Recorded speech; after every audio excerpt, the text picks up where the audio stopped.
Well, I think people are excited. I think this is a spark that could ignite some real change in America, not just here on Wall Street. This should not be played down as something small. This is big and justified.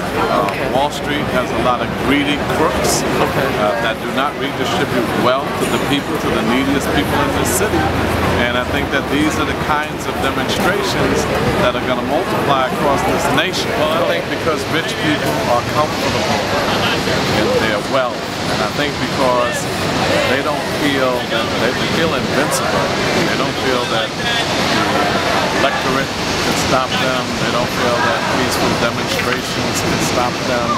So they often ignore these kinds of responses until people get desperate and engage in extreme responses that can turn into violence and destruction of property. And then it seems that's the only time America wakes up. It's like the Kerner Commission. They put a Kerner Commission together in 1968 after the riots of 1967, or we say the rebellions, when over 150 cities in America went up in flames. Then they heard. Martin Luther King even said the riots, and we call it rebellions, are the voice or the language of the unheard. And America cannot keep ignoring this and think that you can increase poverty, you can increase unemployment, you can increase inadequate health care, you can increase homelessness and all of these things and think there's not going to be a desperate, extreme reaction to it.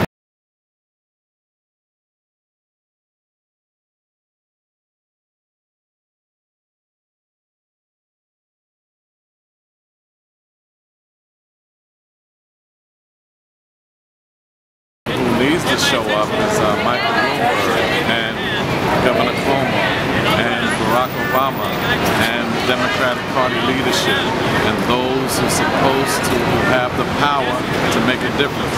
They need to show up and say to the people here on Wall Street that change is coming, that those who have more will pay more, that those who've been hoarding riches will no longer be able to do that, and that we're going to see to it that those who don't have jobs, those who don't have food on the table, clothes on their back, adequate health care are going to be taken care of in the richest, most powerful nation on earth.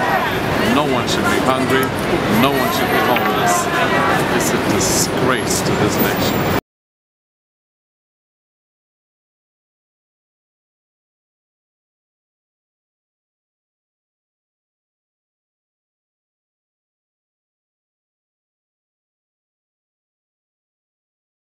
I just think it's easy to dismiss a movement based on what an appearance is. What I see in this park, though, is patriotism. I see people that are peacefully occupying this space. I see American flags waving. I've distributed the Bill of Rights today. There's a political party that financed a very angry minority part of this country. They financed them with shuttle buses, with glossy stickers, with full websites ready to go. And they use that to malign our debate on healthcare, on taxes. This is organic. This is real. These are real people sleeping in the streets, trying to make their voices heard. So I think that the people that are in this park are just like cops, firemen, teachers, construction workers. We just don't know it yet. I think there are a lot of overeducated, underemployed youth. If you look at there's actually a coefficient on income disparity, the richest and the poorest. The American coefficient is worse than Egypt, and in Egypt, they revolted. I think Americans don't realize the gap in wealth. They don't realize that the top 400 Americans have as much money as the bottom 150 million. I think that's a huge gap and it's unsustainable. And the reason that they don't know it is because they never have, the reason that the richest don't know what the poor are doing, they never have to face them. They're in their own economy that's now rebounded. They're in their own job market, which is rebounded. In 2009, after this collapse, Wall Street profits went up 700%. Unemployment went up 100%. And home equity, the equity that Americans had in their houses went down 30%. There's something wrong there. When Wall Street bonuses are up 700% and Americans start to become underwater on their homes. So I would just like to start the conversation on how we can correct that. And yeah, I invite anyone that's watching this, they don't have to come here, they can talk in their own community. You don't have to sleep in this park. Talk to your friends, talk to your neighbors, ask them what they want to do to move the country forward. Let's start to talk about those ideas. You don't have to be rich to have a good idea. You don't have to be young to have a good idea. Anyone can have the next great idea. We just need to start to have the conversation.